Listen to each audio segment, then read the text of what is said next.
2026 বাংলার বিধানসভা ভোট খুব শীঘ্রই হতে চলেছে। এবার তৃণমূল কংগ্রেস বেশ চাপের মধ্যে রয়েছে, কারণ খুব শীঘ্রই বাংলায় হচ্ছে SIR। তার ওপর বিজেপির শুভেন্দু অধিকারীর কারণে তৃণমূলের বেশ চাপের মধ্যে পড়তে হচ্ছে।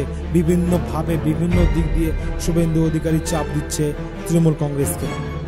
এবার কেন্দ্রীয় সরকার অনুধাবন করেছে শুভেন্দুর প্রাণ সংশয় রয়েছে। 2026 ভোটে শুভেন্দুর ওপর হামলা হতে পারে, এমনকি শুভেন্দু অধিকারীকে মেরে ফেলতে পারে দুষ্কৃতীরা। সেই কথা মাথায় রেখে শুভেন্দুর সিকিউরিটি বাড়িয়ে দিল কেন্দ্রীয় সরকার। VIP সিকিউরিটি প্রদান করা হলো শুভেন্দু অধিকারীকে। তৃণমূল থেকে বিজেপিতে আসার সঙ্গে সঙ্গে জেড ক্যাটাগরির সুরক্ষা দেওয়া হয়েছিল শুভেন্দুকে। বাইরের রাজ্যে যখন যাবেন তখন Y ক্যাটাগরির সুরক্ষা দেওয়া হয়েছিল, কিন্তু এবার স্পেশাল গার্ড দেওয়া হবে শুভেন্দুকে। প্রধানমন্ত্রী, স্বরাষ্ট্রমন্ত্রী, বড় সেলিব্রিটি, বড় খেলোয়াড়দের যেমন সিকিউরিটি দেওয়া হয়, ভারতের প্রধান মুখদের যেমন সিকিউরিটি দেওয়া হয় VIP সিকিউরিটি, ঠিক একইভাবে শুভেন্দুকে সিকিউরিটি দেওয়া হলো, টাইট VIP সিকিউরিটি।